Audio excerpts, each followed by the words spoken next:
लगाया गले से सुदामा को लगाया गले से चले भी दौड़े चले आए मोहन लगाया गले से सुदामा को चले आए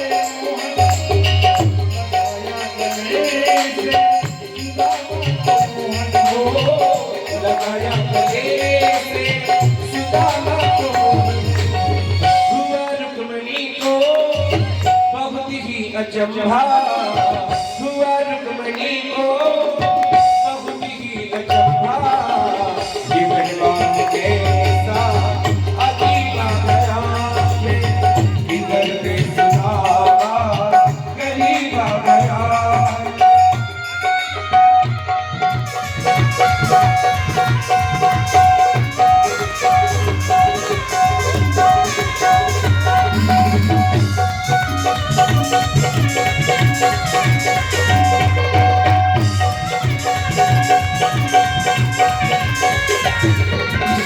बराबर में अपने सुदामा बिठाए चले आंसुओं से श्याम ने दुलाए को चले आंसुओं से श्याम ने दुलाए बराबर में अपने सुदामा बिठाए चले आंसुओं से श्याम ने दुलाए हो बराबर में अपने सुदामा बिठाए चले आंसुओं से श्याम ने दुलाए हो चले आंसुओं से श्याम ने दुलाए न घबराओ प्यारे जरा तुम सुदामा न घबराओ प्यारे जरा तुम सुदामा उसी बात में करीब आ गया है इधर से सुदामा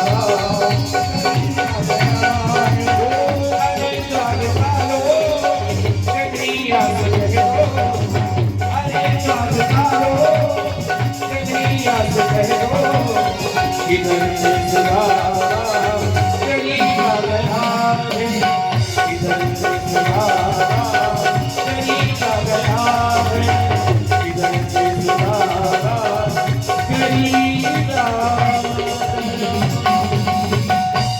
श्री सुदामा जी महाराज की जय हो। सुदामा जी, जैसे कन्हैया ने सुना कि मेरा मित्र सुदामा आया, दौड़ लगा दी। धोती का भान नहीं, मुकुट कहाँ गिरा, पटका कहाँ गिरा। सुदामा जी की मिलने की इतनी उत्कंठा द्वारकाधीश के अंदर कि भगवान से मिलने के लिए दौड़ लगा दी। और जैसे सुदामा को देखा, गले से लगा लिया भगवान ने, लाके सिंहासन पे बैठाया। रुक्मिणी जी को आवाज दी, आओ त्रिकालदर्शी ब्राह्मण पधारे हैं, वेदों के ज्ञाता हैं, उनका पूजन करो। और रुक्मिणी जी जब तक थाल और जल लाती, ठाकुर जी ने अपने आंसुओं से सुदामा के चरण धोए और पूजन किए। जिन्हें पूजन करना है आराम से खड़े होकर ठाकुर जी का पूजन करें, 5 मिनट में जाके विदा। भगवान आज सुदामा जी को सिंहासन पर बैठाए और पूजा की। भगवान ने कहा, भाई मित्र, कहाँ से आए, कैसे आए, हालचाल पूछा और फिर कहा मित्र भाभी ने कुछ भेजा है हमारे लिए, बताओ। किमने निकृत्वा पुण्यम माधुतेन मिच्छयो, भाभी ने कुछ भेजा है, बताओ। सुदामा जी चुपचाप आंख बंद के उठे। भगवान ने कहा भाई मित्र शादी हो गई कि नहीं, यही बता दो। सुदामा जी ने कहा हो गई। भगवान ने कहा बुलाया नहीं शादी में, बुलाई ना दे ठाकुर जी। सुदामा जी से कह रहे हैं बुलाया नहीं, क्या बात है मित्र। और महारानी रुक्मणी साथ में खड़ी। ठाकुर जी ने कहा भाई भाभी आ गई तो कुछ बच्चे बच्चे हैं। सुदामा जी ने कहा चार बच्चे हैं। द्वारिकाधीश ने कहा भाभी ने कुछ भेजा होगा, कुछ भेजा है। सुदामा जी अपना हाथ दबा रहे थे। भगवान समझ गए कुछ लुका के रखा, छिपा के, और भगवान ने जबरदस्ती कांख में हाथ डाला सुदामा जी के और पोटली निकाली, पोटली खोली, उसमें भरे थे चावल। चावल को भगवान ने लिया और एक मुट्ठी चावल मुखमंडल पर डाल लिया और सुदामा जी को एक लोक प्रदान किया। दूसरी मुट्ठी भरी भगवान ने खाई, 2 लोक प्रदान कर दिया। जैसे तीसरी मुट्ठी भरी भगवान ने, रुक्मणी जी ने हाथ पकड़ लिया, बोले भगवान क्या कर रहे हो, 3 लोग दे दोगे तो हम क्या करेंगे, आप क्या करोगे। भगवान ने कहा देवी इस ही ब्राह्मण का आपके ऊपर उपकार है, ना ये ब्राह्मण आते, ना पत्र देते, ना आप हमें मिलती, और तुम रोक रही हो। भगवान ने सुदामा जी से पूछा भाई और सुनाओ कैसे घर में सब हालचाल। और सुदामा जी ने कहा 1 मास 2 पाख में 2 एकादशी हो, मेरे घर गोपाल जो नित्य एकादशी हो। ठाकुर जी समझ, ठाकुर जी ने मानो कह दिया होनी हो सो हो गई, अब ना ऐसी होए, तेरे घर मित्र नित्य द्वादशी। आज सुदामा जी के पास भगवान ने सारी रानियों को बुलाया कि आओ पूजा करो, आशीर्वाद ले लो। एक एक रानी आती। सुदामा जी ने पूछा भैया शादी कर लिया। ठाकुर जी ने कहा, सुदामा जी ने कहा भाई हमें बुलाया नहीं, तुम बुलाना दे रहे थे। चलो रानियां आई, सुदामा जी के चरणों में प्रणाम किया। अखंड सौभाग्यवती भव, ब्राह्मण देवता ने आशीर्वाद दिया। दूसरी को अखंड सौभाग्यवती भव, ऋषि महाराज प्रणाम, अखंड सौभाग्यवती। 8 को अखंड सौभाग्यवती भव कहा। भगवान ने कहा प्रभु कितनी है मित्र। भगवान ने कहा बस देते जाओ। लाइन लगी। अब सुदामा जी सौभाग्य सौभाग्य सौभाग्य 200-400 हो गई सौभाग्य थे। भगवान ने कहा ठाकुर जी कितनी है। भगवान ने कहा अभी तो नंबर लगा है। बोले वती भव थक गए बोलते बोलते। कन्हैया की तरफ देखा सुदामा जी ने, भाई कितनी हैं, सब तेरी हैं या गांव पड़ोस की बुला लिया। ठाकुर जी ने कहा भाई सब अपनी हैं। तो बोले कितनी हैं। बोले 16,108। ठाकुर जी ने कहा भाई इतनी हैं और हमें तूने बुलाया नहीं। भगवान कहते हैं मित्र ऐसी विडंबना हुई कि तुम्हें बुला नहीं पाए, क्षमा करो। तो सुदामा जी ने कहा भाई एक काम करो, सबके बदले तुम ही प्रणाम कर लो, हम तुमको आशीर्वाद दे देते हैं, तुम सबको दे देंगे। और सुदामा जी के सामने ठाकुर जी लेट गए साष्टांग। ठाकुर जी को सुदामा जी ने आशीर्वाद दिया। सानंद दोनों मित्रों ने प्रसाद पाया। थोड़े दिन सुदामा जी को रखा। थाली पे जैसे भोजन आया, सुदामा जी को याद आ गई, मेरी पत्नी बच्चे भूखे, मैं कैसे 56 भोग पाऊं। और गोविंद ने कहा तुम मेरे दरबार में हो, चिंता मत करो मित्र, खाओ। वहां सब चकाचक हो गया। और आज ठाकुर जी ने सुदामा के घर सब कुछ चकाचक भर दिया भंडार। 2 लोगों का राज, 2 लोग प्रदान कर दिए। 15 दिन पश्चात ठाकुर जी ने मित्र से कहा मित्र कैसे रुको। सुदामा ने कहा भाई घर की याद आ रही है, अब हम घर जाएंगे। तैयार हुए सुदामा जी चलने को और ठाकुर जी विदा करने आज सुदामा जी को जाते हैं। और ठाकुर जी को विदा करते समय सुदामा जी को ठाकुर जी ने उनसे जो वस्त्र पहनाए थे वो भी ले लिया। मित्र ये भी यही रख दो। सुदामा जी ने सोचा कैसा, कुछ प्रदान नहीं किया।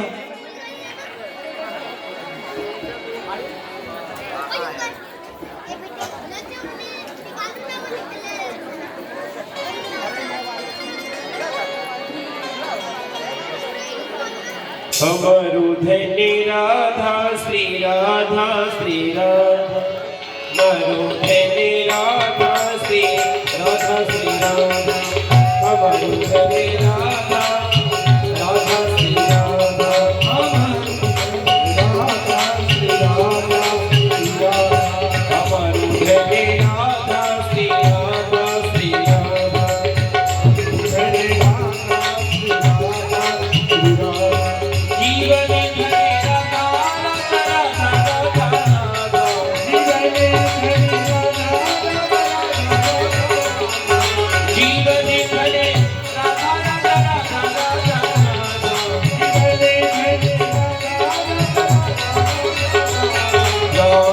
धन्य राधा श्री राधा श्री राधा, धन्य राधा श्री राधा,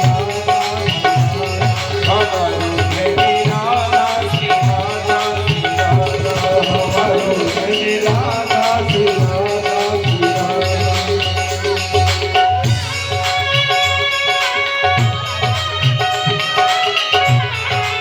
करके आराम से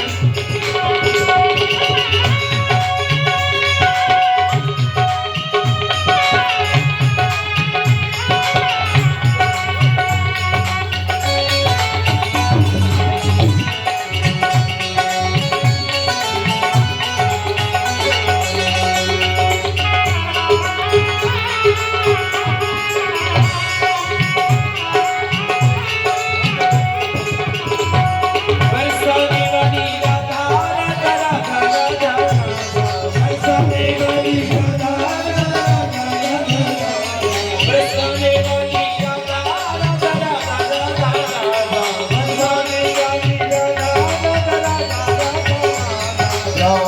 धन्य राधा श्री राधा, धन्य राधा श्री राधा श्री राधा, हमारो धन्य राधा श्री राधा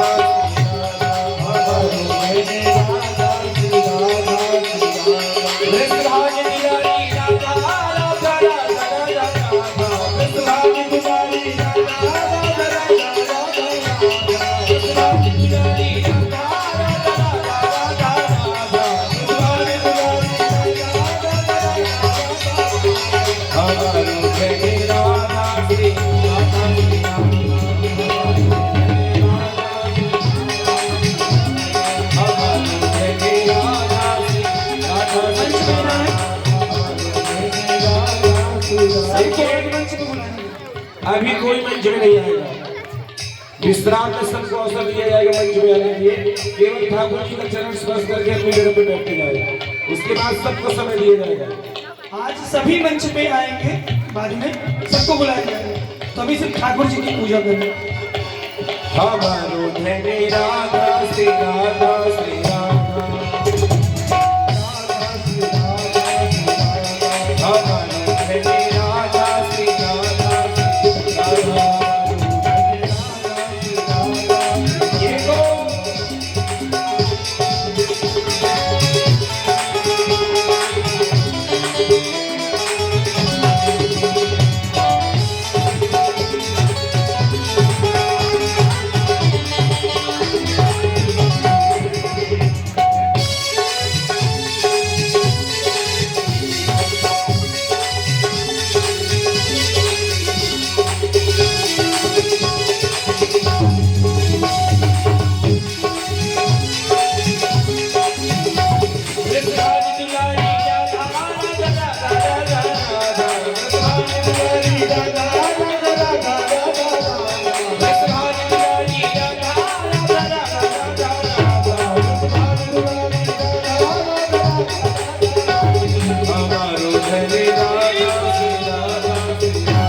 मेरे राधा सुदामा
ठाकुर जी ने सुदामा सब लोग अपनी अपनी जगह पे बैठ जाएंगे। अभी आपको लास्ट में समय दिया जाएगा, सब लोग बैठ जाए अपनी अपनी जगह पे।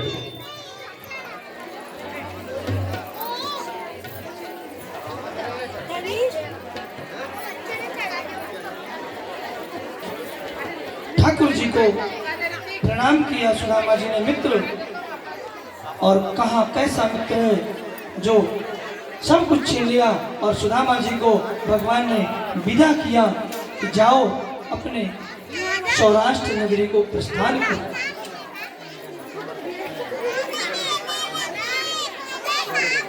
आज सुदामा जी सौराष्ट्र पहुंचे तो देखे कि मेरा जो नगर है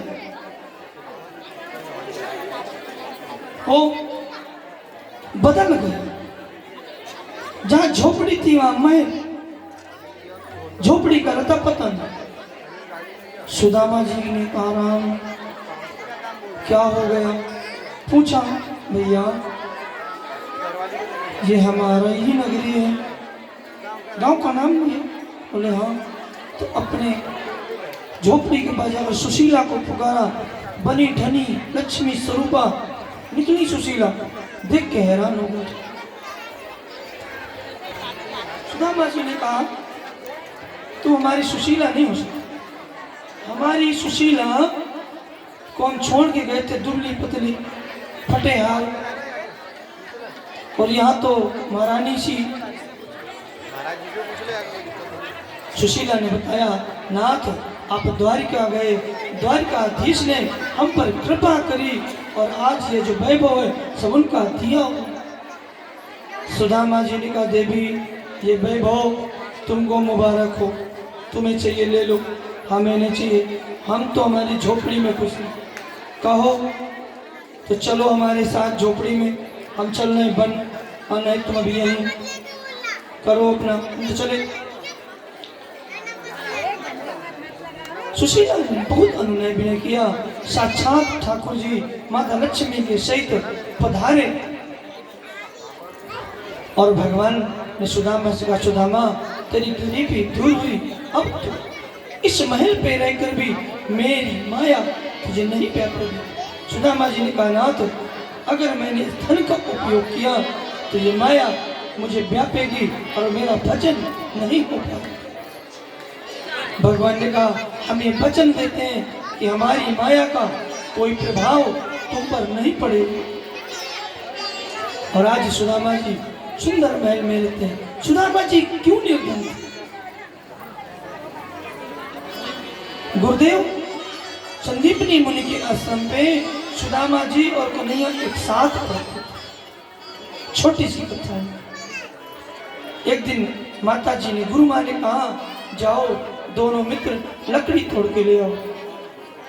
संदीपनी मुनि के आश्रम से कुछ दूर पर एक बूढ़ी माता जी रहती, दिन भर भिक्षा मांगती, शाम को आती, कुछ मिल जाता तो बचा के रखती। उन माता जी को चना मिला था, उस चने को उन्होंने पोटली में बांध के रखा, शायद कल भिक्षा में कुछ ना मिले तो इन चनों को खाकर अपनी भूख मिटा लूंगा। और चोर उन माता जी की कुटिया पे घुसे और कुछ नहीं पाया, पोटली उठाई। जब तक चोरों ने पोटली पकड़ी, बूढ़ी माँ जाग गई, पूछा कौन, तो पोटली लेके भाग, खोला नहीं। संदीपनी मुनि के आश्रम के पास आकर उन चोरों ने उस पोटली को खोला और जैसे खोला तो देखा चने थे, बांध के आश्रम की ओर फेंक दिए। और सुबह गुरु माँ झाड़ू लगा रही थी आश्रम में, सोचा किसी ने रख दिया होगा, उठाकर वो पोटली अंदर ले गई। और आज सुदामा जी मित्र के साथ लकड़ी लेने जा रहे थे, वही पोटली गुरु माँ ने थमा दी सुदामा जी के हाथ में। भूख लगे, दोनों मित्र खा लेंगे। मेरे भाई, तो चोर उस पोटली को लेकर भगे और बूढ़ी माँ ने देखा पोटली नहीं है तो श्राप दे दी। श्रापित थे वो चने। मैया ने कहा श्राप दिया कि एक तो मैं निर्धन जो मांग के खाती हूँ, और जो मेरी पोटली ले गया वो मुझसे बड़ा निर्धन हो जाए। और आज सुदामा जी उस पोटली को लेके वन में गए। त्रिकाल के ब्राह्मण थे और मित्र ऐसा होना चाहिए जो मित्र के दुख का हरण करे। कन्हैया तो पेड़ पे चढ़ गए लकड़ी तोड़ने। सुदामा जी ने सोचा ये तांदुल, ये चने श्रापित हैं, और अगर ये चने मेरा मित्र खाएगा तो द्वारिका का महाराज कैसे थे, राजकुमार, और चने श्रापित है, श्राप मिथ्या नहीं हो सकता। और आज सुदामा जी ने एक एक चने स्वयं खा लिए, मित्र की गरीबी स्वयं ग्रहण कर ली। हम और आप कहते हैं गुरु से कपट मित्र से चोरी, उन्होंने चोरी मित्र से नहीं की थी। पूछा कन्हैया ने, मित्र क्या है? गुरु माँ ने दिया कुछ है? तो कह दिया भाई कुछ नहीं है, और स्वयं चने खा गए। कन्हैया जानते थे कि देख तो मेरे मित्र की मित्रता, देख तो मेरे मित्र की मित्रता जो मेरी भी गरीबी नहीं।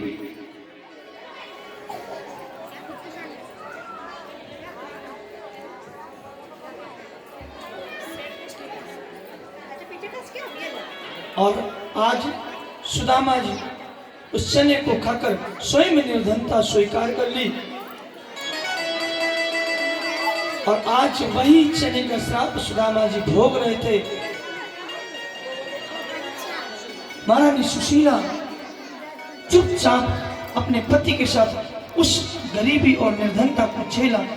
हमें और आपको ये कथा सिखाती है कि यदि मित्र की यहाँ कोई कष्ट है तो अगर हम सामर्थ्यवान हैं तो मित्र के कष्ट को दूर करें, मित्र के कष्ट को हरें। और आज की स्थिति तो ये है कि मित्रता होती है और मित्र ही मित्र को छलता है, खोखला कर देता है अंदर ही अंदर। सुदामा जैसी मित्रता हर व्यक्ति को करनी चाहिए, और जिस दिन जगत में ऐसी मित्रता हो जाएगी, जगत का पाप और संताप दूर हो जाएगा। सुदामा जी नित्य भगवान का भजन करते और अपनी गृहस्थी सानंद चलाते।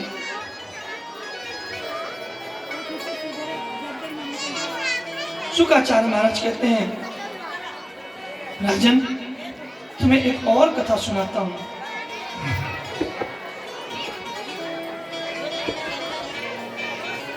न हर्मानि तीर्थानि न देयो मिच्छामयो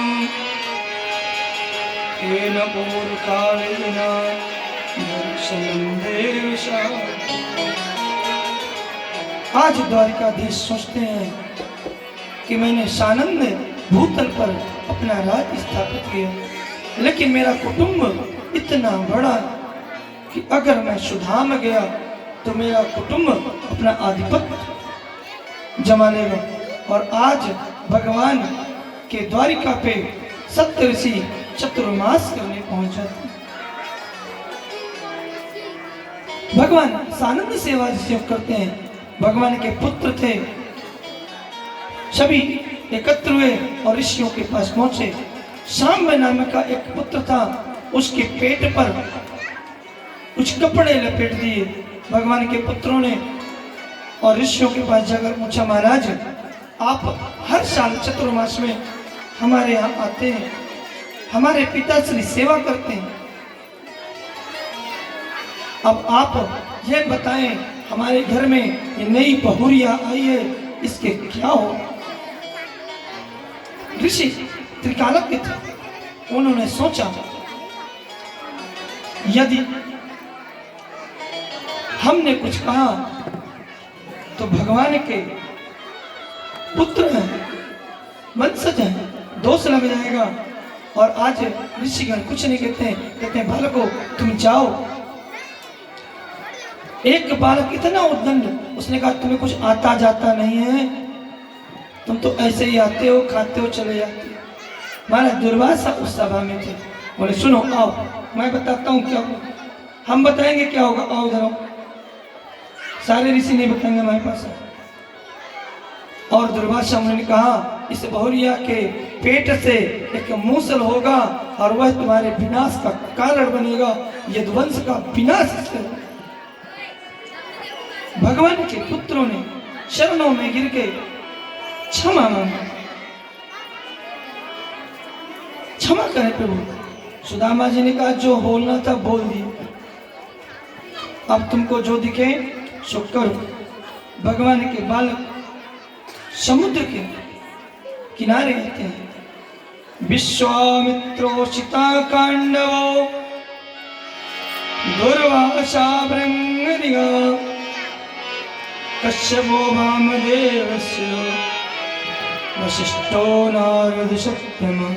सत्य नारद जी बड़े दयालु, नारद जी ने आकर बताया कि तुम्हारा विनाश निश्चित है। भगवान को पता चला, भगवान के पुत्र सागर के तट पर उस मूसल को घिसने लगे और घिस घिस के बहा दिया कि यह बह जाएगा, मूसल नहीं रहेगा। कैसे? उस मूसल के घिसने से जो धातु निकली उसे सर्प उत्पन्न हुआ, इतनी तीखी घास कि उसे छू लो तो काट देती है ब्लेड की तरह। और आज जो टुकड़ा लास्ट का बचा, शाम ने उसे सागर में फेंक दिया और मछली ने उस लोहे मूसल की कील को निगल ली।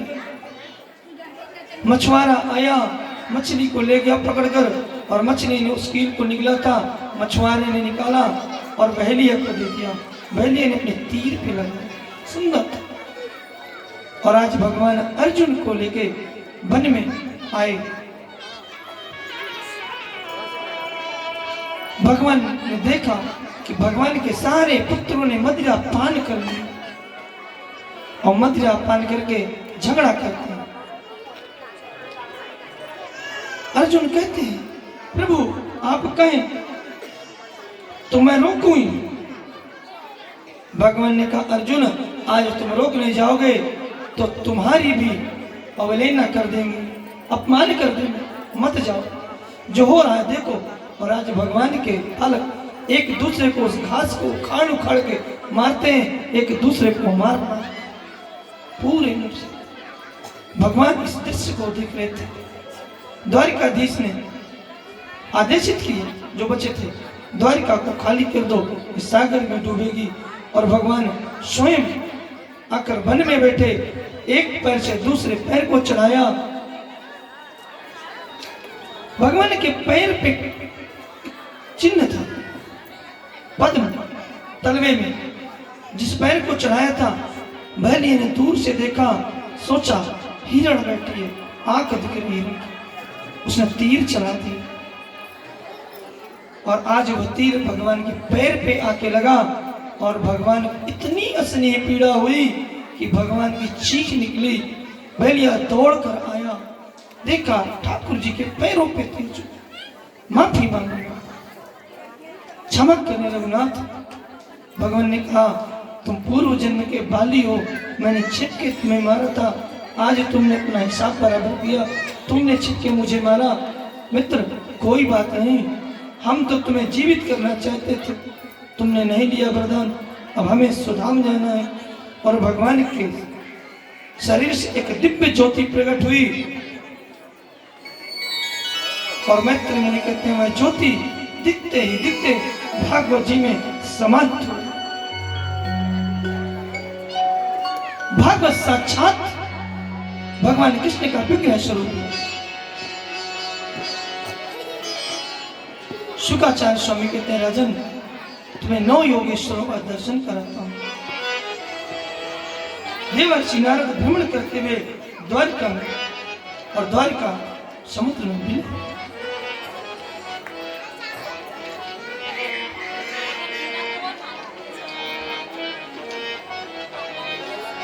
संख्यानां वर्णानां काले निकीर्ते मया न तथा मे विभूतिनां सच्चिन्तो कारणं कोटिगो।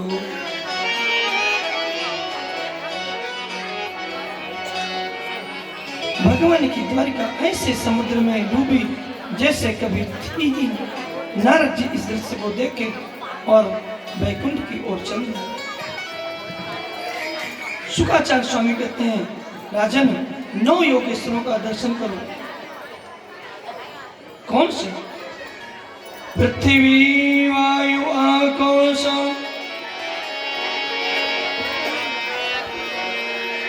चंद्रमा भी।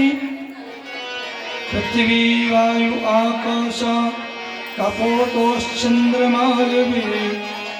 कपोतो अजगरा सिंधु पतंगो मधुकृतगजो। मध्वा हरिणो मीनो पिंगला कुकुरबका। कुमारी सत्कृता सर्पा ओष्ठिना भी सुपेक्षित। संसार का प्रत्येक प्राणी काम क्रोध की दावाग्नि में संतृप्त है। भगवान शुकाचार्य कहते हैं महाराज दत्तात्रेय ने 24 गुरु बनाए। महाराज परीक्षित कहते 24 एक गुरु ने। मैंने हाँ 24 गुरु, पृथ्वी वायु आकाश जल अग्नि चंद्रमा सूर्य कबूतर अजगर समुद्र पतंगा भौरा हाथी, इन सब को गुरु बनाए। मकड़ी सर्प कुमारी कन्या भृंगी बालक और यहाँ तक कि वैश्या को भी गुरु बनाए।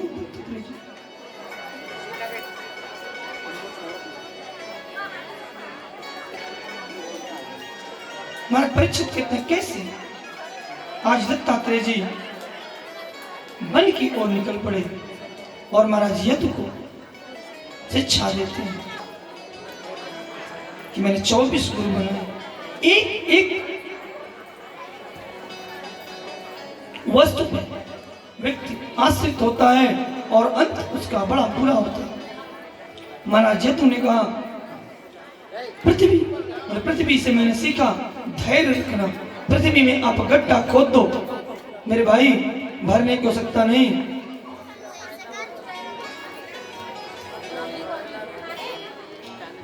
पृथ्वी में गड्ढा खोद दो, पृथ्वी को छोड़ दो, धीरे धीरे वह स्वयं अपना गड्ढा भर लेते। बोले वायु से, वह वायु का गुण है, सुगंध हो या दुर्गंध हो दोनों को भाग के ले जाती है। आप जाइए, रास्ते पे एक पशु पड़ा होगा मरा, आपको वायु दिखेगी दुर्गंधित, लेकिन ऊपर जाते जाते वह निर्मल हो जाए। कुछ दूर पर आपको सुगंधित वायु मिलेगी। वायु से मैंने सीखा कि दो प्रकार की वायु होती है। प्राणी वायु जो प्राण देती है, जिससे हम श्वास कहते हैं, और सामान्य वायु जिससे हम सुगंध लेते हैं। बोले आकाश से, आकाश सिखाता हमें कि बारिश हो या हवा चले, लेकिन सब कुछ सहता है और छत बनाकर रखता है। आकाश एक है, दूसरा नहीं। बोले जल से, बोले जल का गुण है, पापात्मा है या पुण्यात्मा है वो उसे भिगा देगा। डूबोगे तो मरोगे, पियोगे तो जियोगे। गंगा में चाहे पापात्मा जाए चाहे पुण्यात्मा जाए, उद्धार वो बराबर है।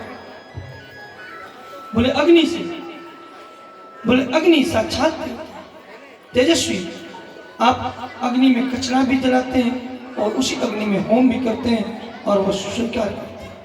हाथ डालेंगे तो जला देगा, तापेंगे तो गर्म हो जाएगा। अग्नि को भी मैंने बोला। बोले चंद्रमा,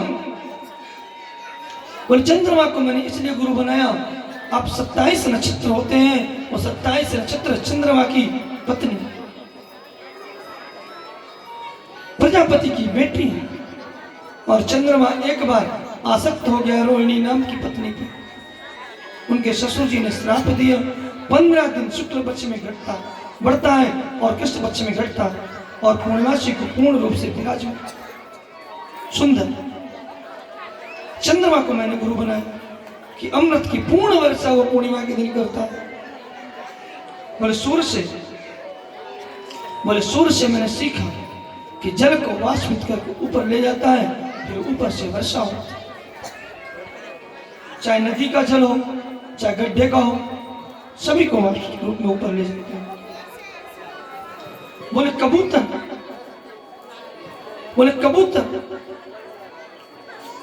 एक कबूतर था, उसने देखा कि एक बहेलिया आया, जाल बिछाया और दाने डाले चुगने के लिए। कबूतर के बच्चे गए और चुगने लगे। मना किया कबूतर, मत जाओ फंस जाओ। और अंत में कबूतर के बच्चे पर बढ़ाए, स्वयं कबूतर जाकर उस जाल में फंसा और बहेलिया पकड़ के ले गया, उसका बलिदान हो गया। इसलिए मैंने कबूतर को गुरु बनाया कि हमें जाल पे नहीं फंसना चाहिए। अजगर को गुरु बनाया। बोले अजगर क्या करता है? बोले अजगर करे न चाकरी, पंछी करे न काम, दास मलूका कह गए सबके दाता राम। पड़ा रहता है मदमस्त और भोजन अपने आप खींच लेता है, कहीं ना कहीं से ठाकुर जी खींच देते हैं, और एक बार खाया महीनों के लिए खत्म। बोले समुद्र से, बोले समुद्र से मैंने सीखा कि सारी नदियां समुद्र में जाकर मिलती हैं, पर समुद्र कभी अपनी सीमा नहीं तोड़ता, और जिस दिन समुद्र सीमा तोड़ता है उस दिन प्रलय आ जाता है और यह धरा जलमग्न हो जाता है। इतना धैर्यवान व्यक्ति को रहना चाहिए कि सुख आए या दुख आए हंसते हंसते उसे सहना चाहिए। समुद्र की तरह समुद्र से वाष्प उठती है, आकाश जाती है और वह फिर गिरती है। सारी नदियां मिलती हैं, गड्ढों का पानी मिलता है, लेकिन किसी को अलग नहीं करता, सबको अपने में समाहित कर लेता है। बोले पतंगा, पतंगा नाम के पक्षी होता है, बरसात में निकलता है। पतंगा जानता है कि लाइट से मेरी मृत्यु है, लेकिन बार बार जाएगा और मरकरी से टकराएगा और अंत में उसकी मृत्यु हो जाती है। कुछ क्षणों के लिए वो जन्म लेता है और जानते हुए भी लाइट से टकरा टकरा कर अपने प्राण को बचा। बोले भौरा, बोले एक भौरा था, भौरा फूलों का रस लेता है।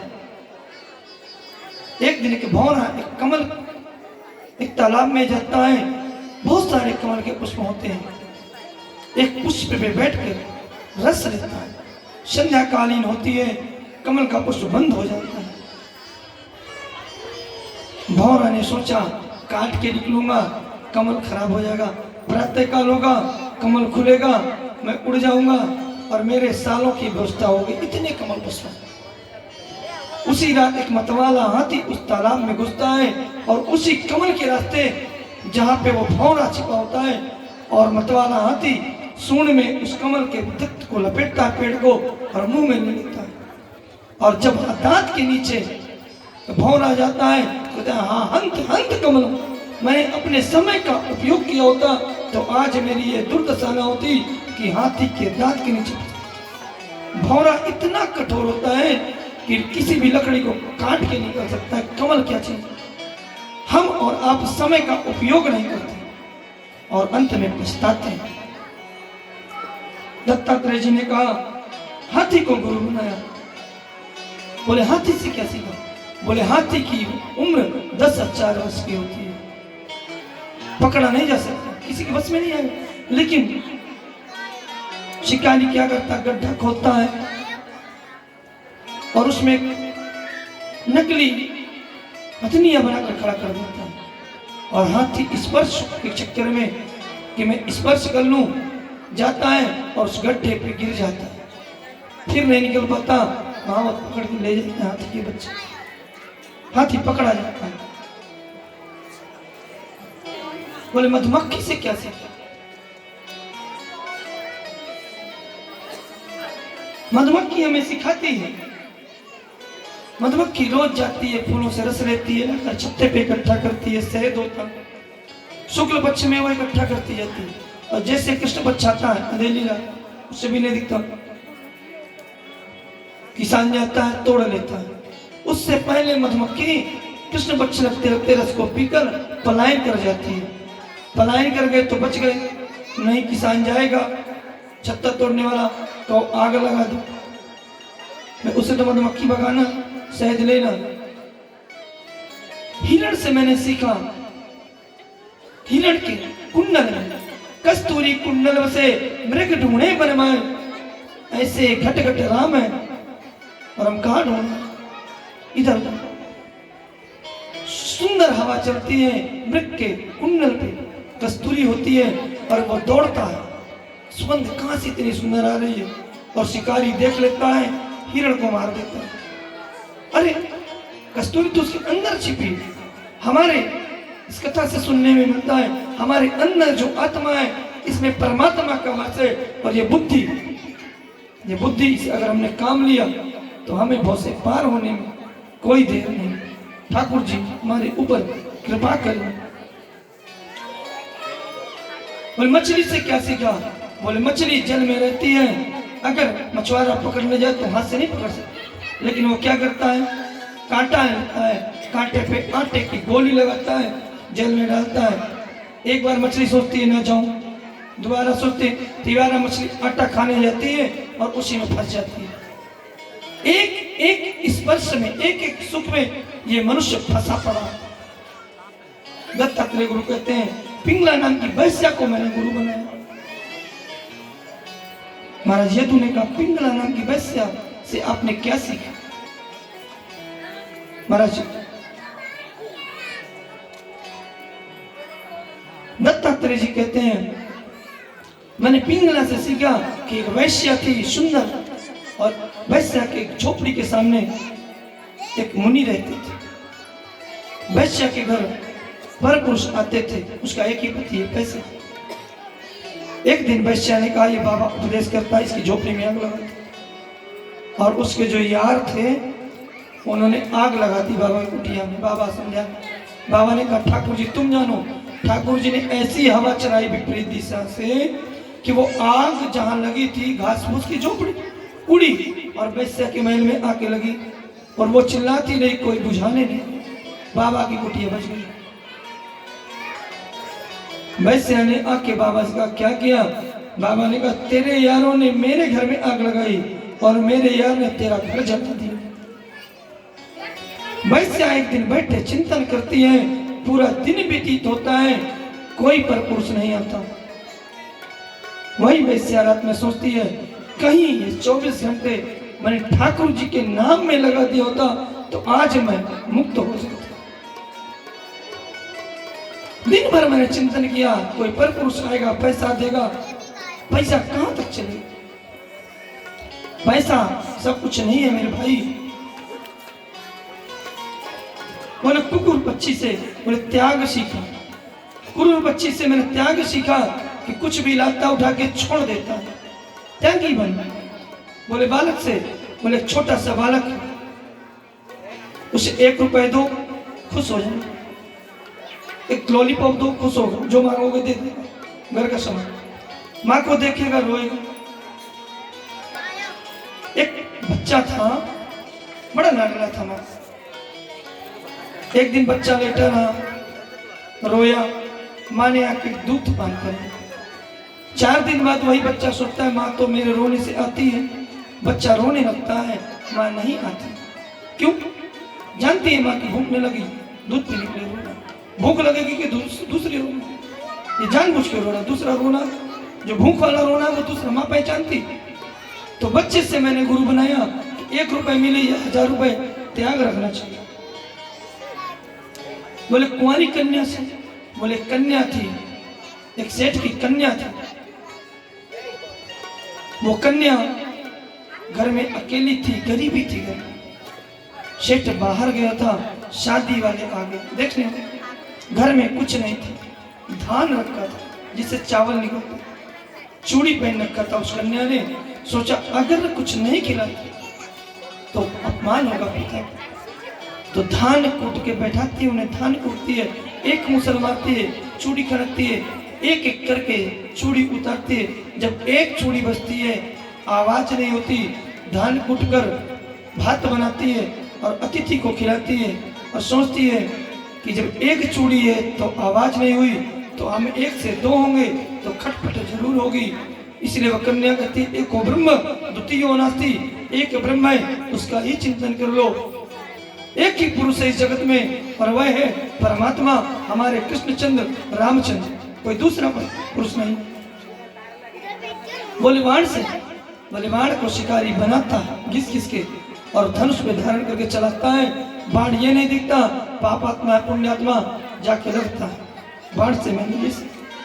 बोले सर्प से, सर्प आपको कभी नहीं काटेगा, कब तक? जब तक आप सर्प को स्पर्श नहीं करोगे, कष्ट नहीं दोगे।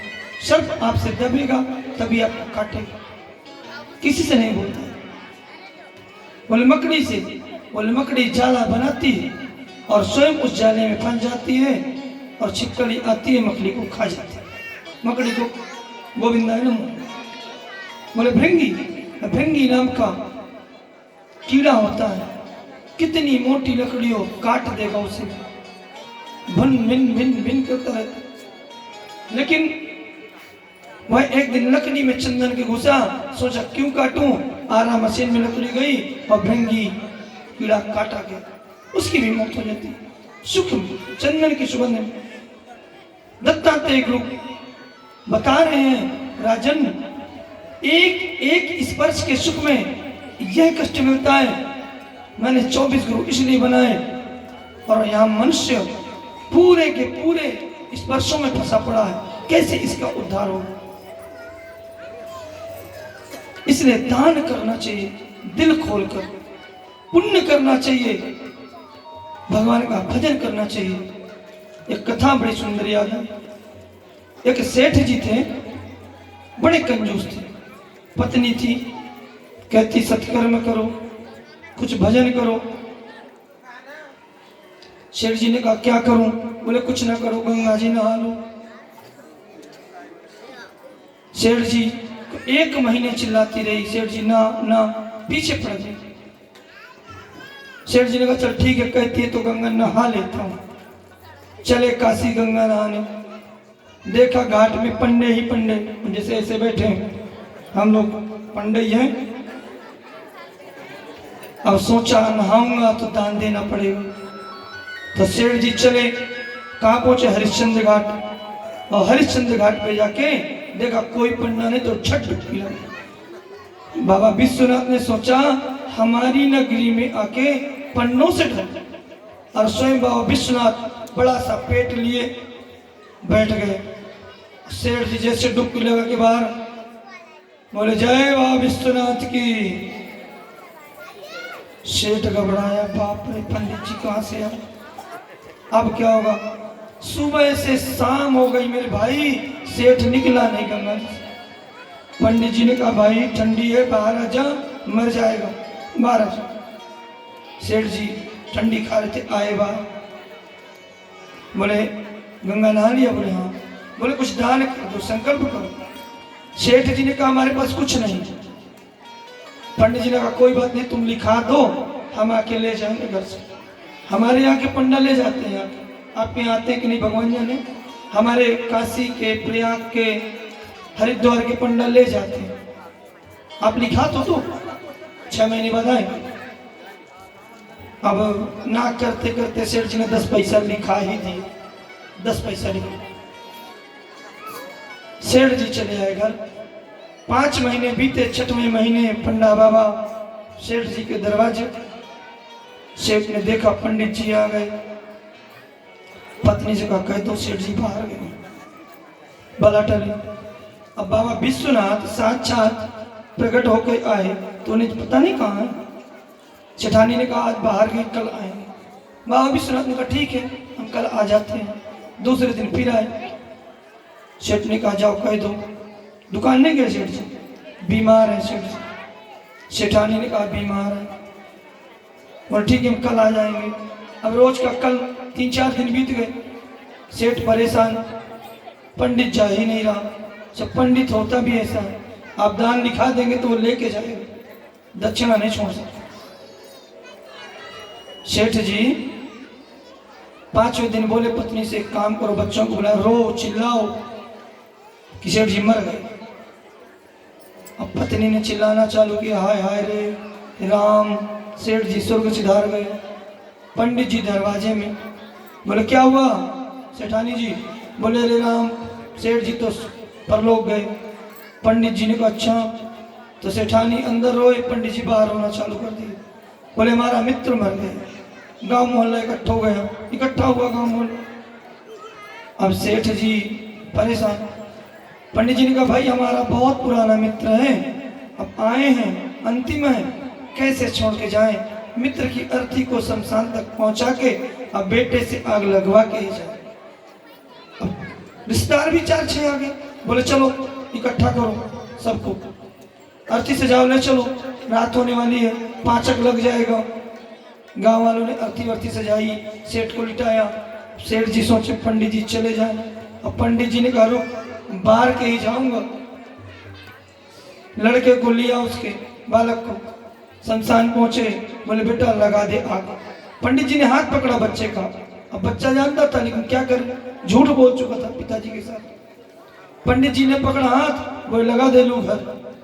हमारे यहाँ लू घर कहते हैं, आपके यहाँ भगवान जाने। और वो हमारे गुरुदेव कहते ठठरी के भरे, ठठरी वही है जिसमें ले जाते हैं। अब बच्चे ने लगाया, सेठ जी कूदे चिटा से भगे। पंडित जी ने कहा राम राम, भगा जा रहा है, जिंदा भूत। गांव वालों ने पकड़ा, बोले जिंदा भूत भग रहा है, इसे जला दो। अब सेठ जी को पकड़ के जबरदस्ती मारना चालू की। चिल्लाया, रोया, भाई हम जिंदा हैं। कोई मानने को तैयार नहीं।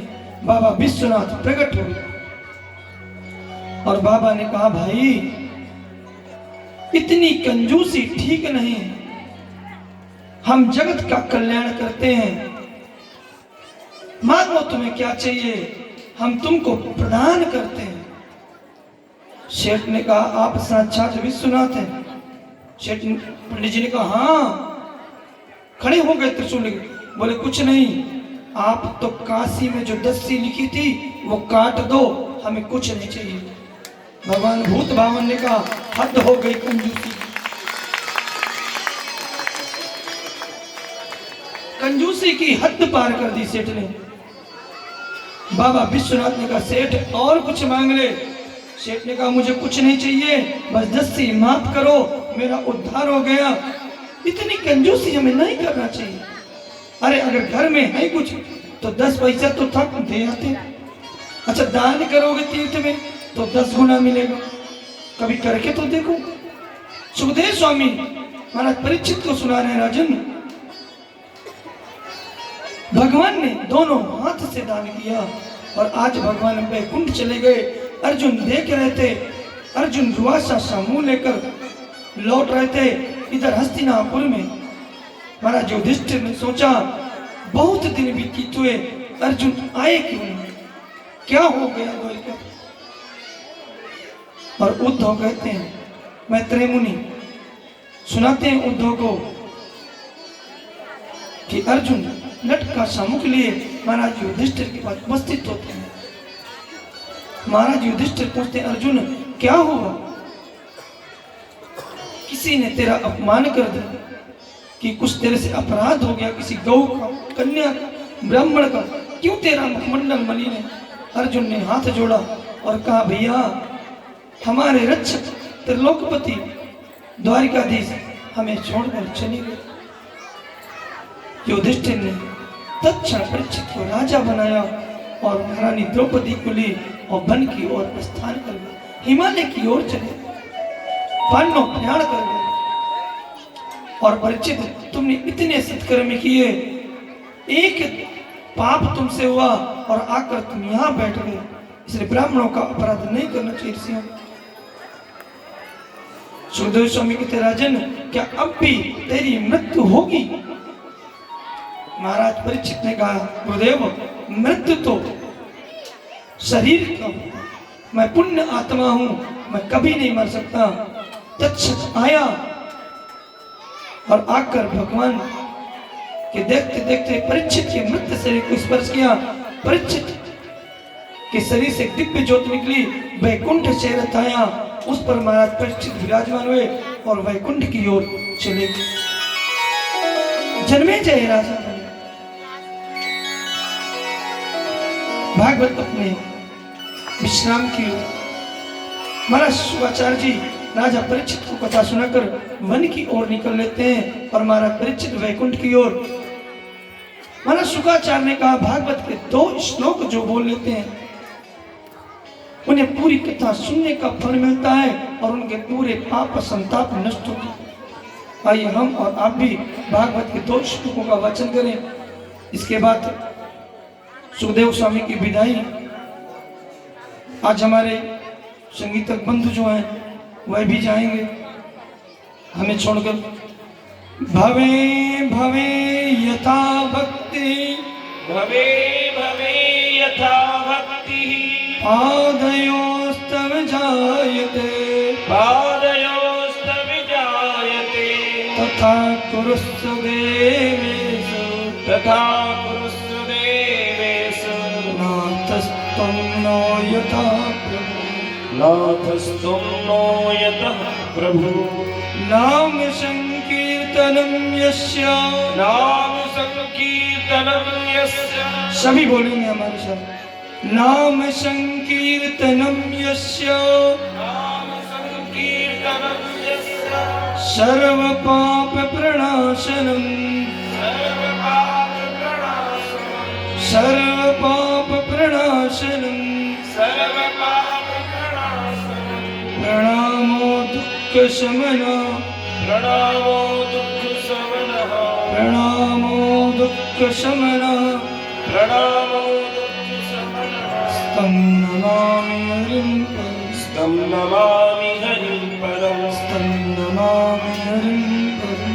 तं नमामि हरिं परं। शुकाचार्य स्वामी वन की ओर निकल गए।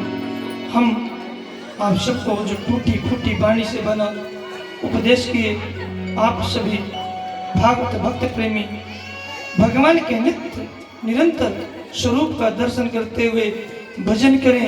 ना ज्यादा सही तो 5 मिनट प्रभु चरणों में जरूर लगाएं। और हमारे द्वारा या हमारी टीम के द्वारा अगर कोई गलती हो गई हो तो आप सबसे हमारा निवेदन है, हाथ जोड़कर आप सब हमें क्षमा करें, क्योंकि गलतियां इंसान से होती हैं और हमने 7 दिन आपको बहुत कष्ट दिया, तो कोई ना कोई गलती जरूर हुई होगी।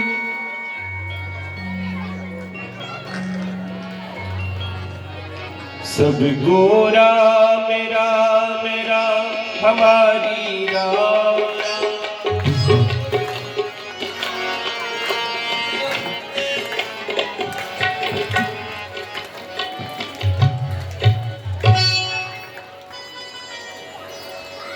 सुखदेव पूजन में दिया जाए। गुरुदेव तुम्हारी जय जय,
राखो प्रणाम, तुमको राखो प्रणाम, तुमको राखो प्रणाम, तुमको राखो प्रणाम, तुमको राखो प्रणाम, तुमको राखो प्रणाम।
सुखदेव जी महाराज की जय।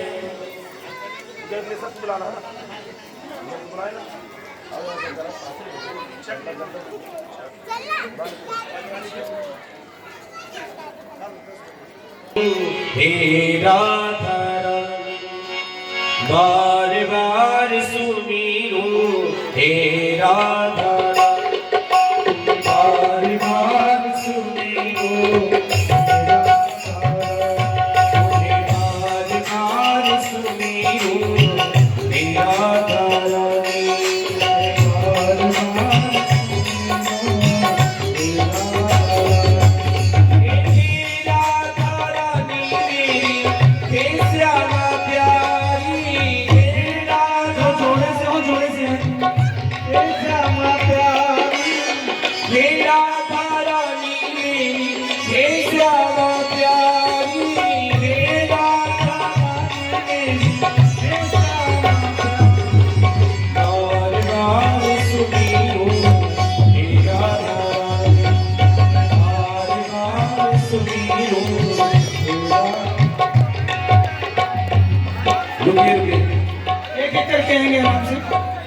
इस तरह आप अगर सब चढ़ जाएंगे मन शुरू हो जाएगा।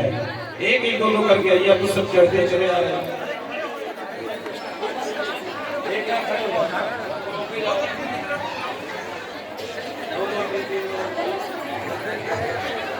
इस तरह का मन ठीक हो जाएगा।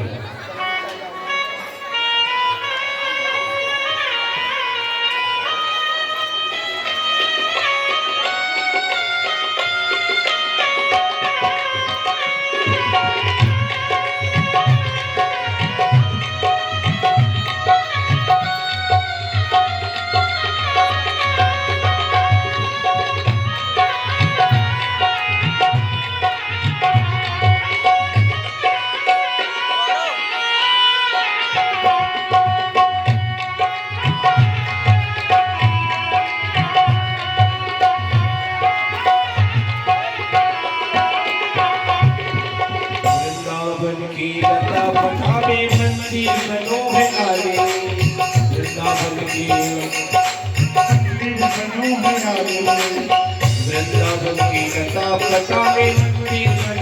काली राम, वृंदावन की कथा बतावे मंदिर मनोहर काली। बाके पीछे मान सरोवर, बाके पीछे मान सरोवर, बाके पीछे मान सरोवर, बाके पीछे मान सरोवर, क्या तो निर्मल पानी तूने बार बार सुनी हो हे राधा रानी, तुम्हें बार बार सुनी हो हे राधा रानी, बार बार सुनी हो हे राधा रानी, तुम्हें बार बार सुनी हो हे राधा रानी।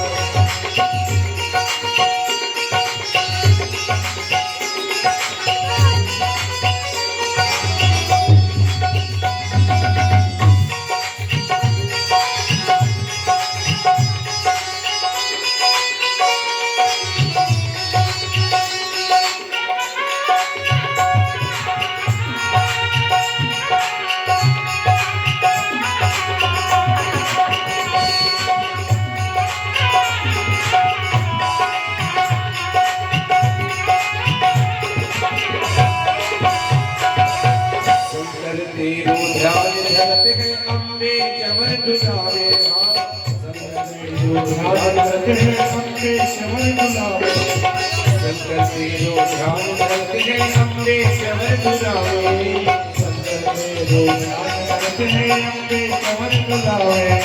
ब्रह्मा तेरी करे आरती, ब्रह्मा तेरी करे आरती, ब्रह्मा तेरी करे आरती, ब्रह्मा तेरी करे आरती, रानी तुम्हें बार बार सुनी हो हे राधा रानी, बार बार सुनी हो हे राधा रानी, बार बार सुनी हो हे राधा रानी।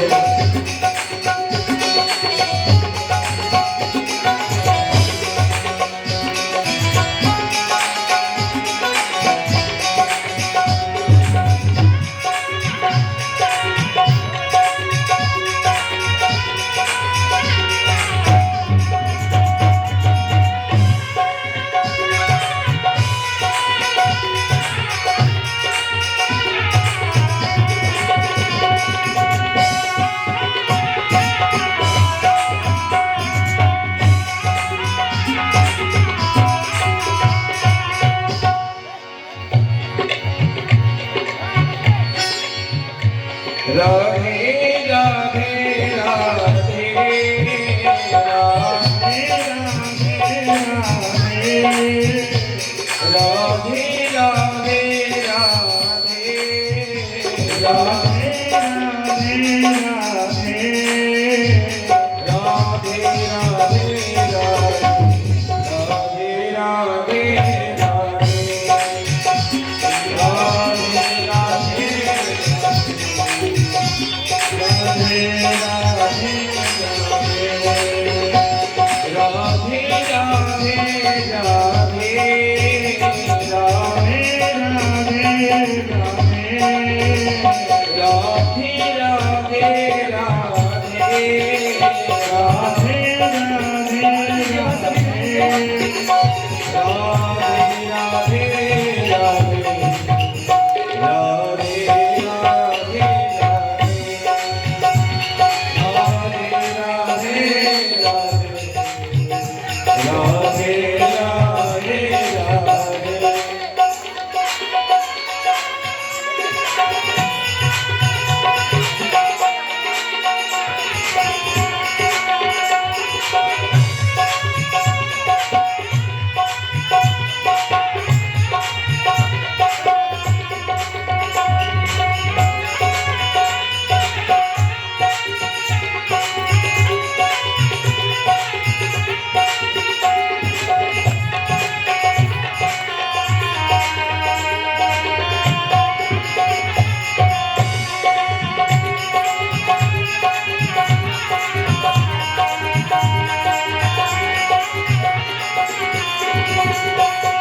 तुम्हें बार बार सुमिरो हे राधा रानी, तुम्हें बार बार सुमिरो हे राधा रानी, हे राधा रानी मेरी हे श्यामा प्यारी।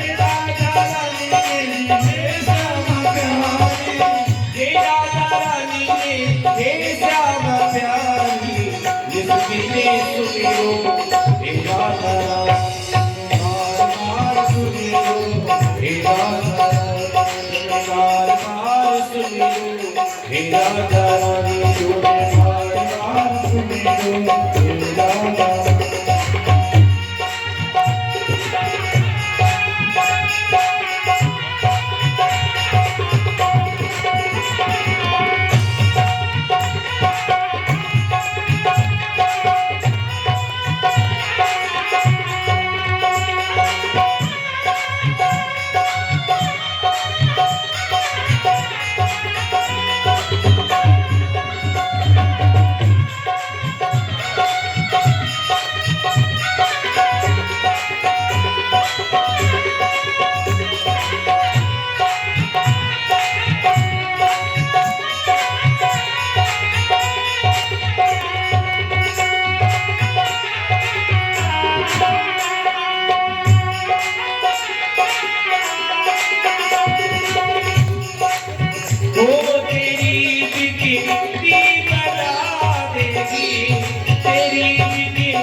नया दिखा देगी नयान से राधा प्यारी नयान से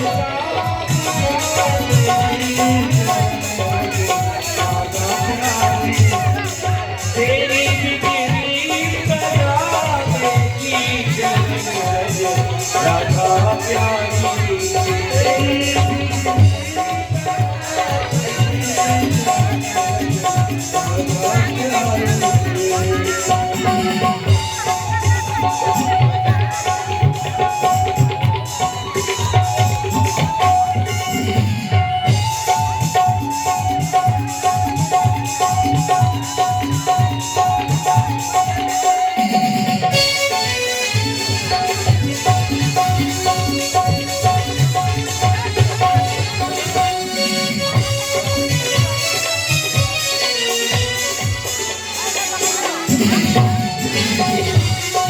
हमारे प्राणधन हमारे काका श्री आज सप्तम दिवस की कथा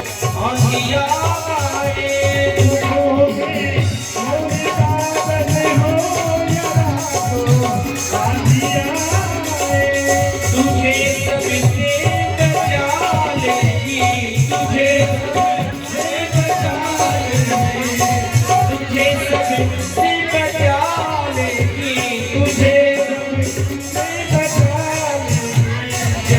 लेगी राधा प्यारी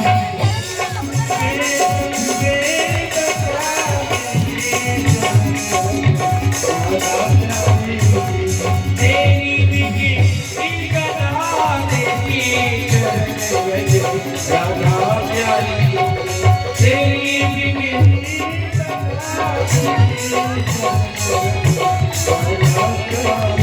ओ चलने लगे राधा प्यारी चलने लगे राधा प्यारी चलने लगे राधा प्यारी श्री राधा रानी की सरकार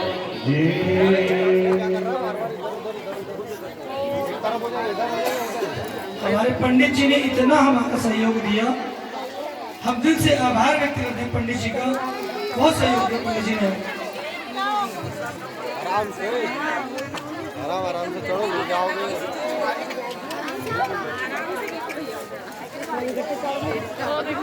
कितना आराम दिखा रहा है।